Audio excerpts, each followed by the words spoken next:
আমি তো স্বামী হই, ওর সঙ্গে আমার 12 বছরের সম্পর্ক, তাতে মনে হচ্ছে যে 12 যুগের সম্পর্ক। আর যে বেচারি মা হয় তার অবস্থাটা কি হয়েছে। কলকাতার বুকে শুধু একটা দাদা আমাকে হেল্প করেছিল, ওই দাদাটার বাড়ি ব্যারাকপুরে ছিল, আমার সঙ্গে মোটামুটি ভালোই ছিল, আমার কলকাতাতে হেল্প করেছে। কিন্তু ওখানে যে আমি একা নিঃসঙ্গতা ফিল করছিলাম সেটা কাউকে বোঝাতে পারবো না। আমি একটা কমিউনিটি পোস্ট করেছিলাম যে আমার ও নেগেটিভ ব্লাড লাগবে, আমাকে ব্লাড দেওয়ার কেউ সঙ্গী ছিল না ওখানে। আমার মানে কত যে হাহাকার হচ্ছিল ওখানে, যে সেটা আমি আর বলে বোঝাতে পারবো না। আর আমার শাশুড়ি মাকে আমি হসপিটালে ফেলে রেখেছি, আমি একা ছুটছি, আমাকে কেউ ফোন করেনি।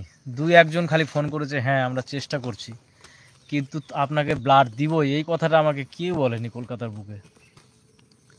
কারণ কারণ হসপিটালে ও নেগেটিভ না হয়, যদি O positive, A positive, B positive, AB positive এগুলো যদি হতো তাহলেও মানে এতটা কষ্ট হতো না।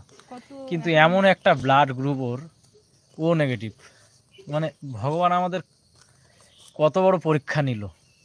কেন ভিডিও করিনি, ওর অপারেশনটা কেন হয়নি, ওর ব্লাড ট্রান্সপ্লেশন আগে এবি পজিটিভ হয়েছে পরে ও নেগেটিভ হয়েছে, না আগে ও নেগেটিভ হয়েছে। আমরা কি বোকা? ডাক্তার কি বোকা যে আগে ও নেগেটিভ ছিল এখন এবি পজিটিভ? কোনো কারণে ওদের ওটা সায়েন্টিফিক ল্যাবে প্রবলেম হচ্ছে রক্তের জন্য, কারণ ওর রক্তে একটা বাত আছে, ওটা শুধু ওরা ধরতে পেরেছে। আর রক্তে যে হিমোগ্লোবিনের পরিমাণ, হিমোগ্লোবিন তো না, রেড ব্লাড সেল যে কী কারণে কমে যাচ্ছে। জল নিয়ে তো এখানে না, ওই একটা হয়তো কোনোদিন তোমাদের হাসাতে পারবো না আর। মানে আমরা যেভাবে তোমাদের একটা মানে বাংলা শুদ্ধ বাংলা ভাষায় যেমন একটা হাসানোর মানে উপস্থাপনা করেছিলাম, সেটা হয়তো জীবনে কোনোদিন পারবো না। কিন্তু আমরা কেমন আছি আর আমার শাশুড়ি মাকে আমি কেমন রাখছি সেটা হয়তো তোমাদের আমি দেখাবো। আর আমরা না 9 মাস থেকে টাকা পাই, মানে মানুষের এমন ভাবসাব যে আমরা 10 লাখ টাকা করে মনে হয় মাসে পাই।